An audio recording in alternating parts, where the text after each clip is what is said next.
Now, more than ever, we're hearing of aeroplane tragedies while we choose to fly in increasing numbers.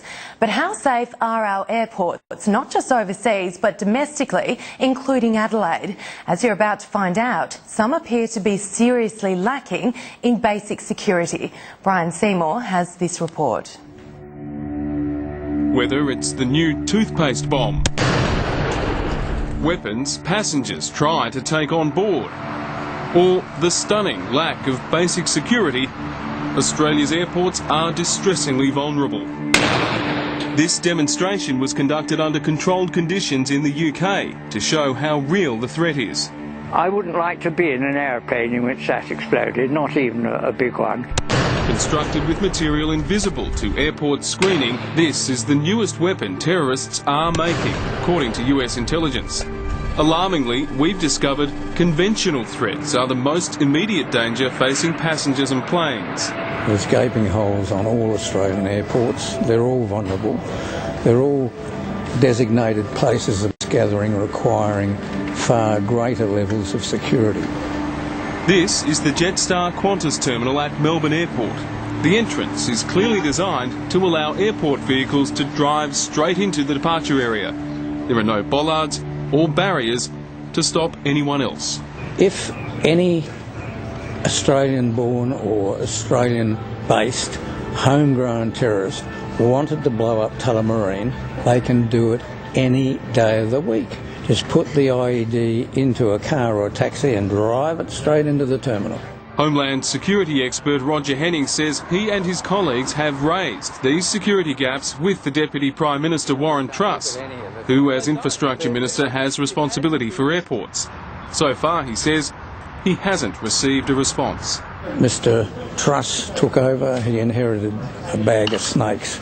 He inherited all sorts of things that had not been addressed by the previous governments. Well, this would be laughable if it wasn't so serious. Federal Independent Senator Nick Xenophon has long argued our major airports are effectively sitting ducks. It's almost an invitation for people with evil intent to cause harm to Australians. And Today Tonight has obtained these pictures under Freedom of Information from the Department of Infrastructure showing items spotted and seized by airport security. Why would anyone want to take this knife or this gun on board a passenger plane?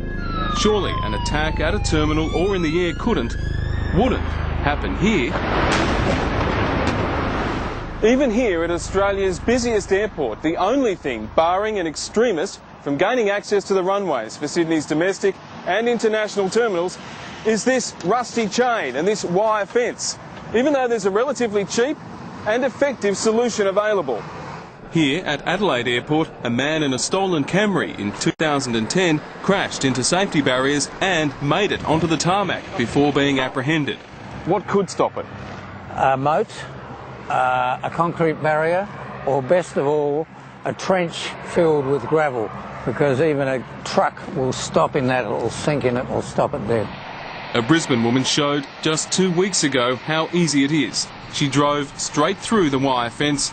It took security teams more than 5 minutes to detain her.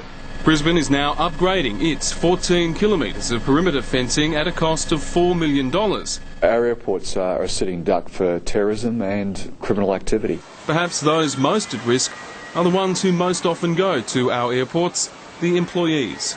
National Secretary of the Transport Workers Union, Tony Sheldon, has 51,000 members working at airports.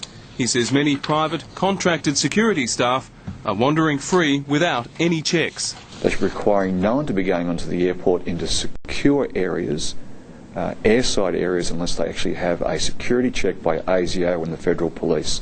Other countries do it, and this government has failed to act, as previous governments have failed to act. Another recent and shocking security breach came in February, when convicted terrorist Khaled Sharoof used his brother's passport to slip past Sydney airport security and go to fight in Syria, despite being on watch lists and under 24-hour surveillance. This is something that must be fixed as a matter of urgency. If this isn't fixed by the time Parliament gets back in late August, then I'll be pushing for an urgent Senate inquiry into airport security. Hopefully these security holes will be closed, and not a moment too soon. Until the Australian public decides that this is ridiculous, that there isn't any reason for these gaping holes to exist, nothing will happen.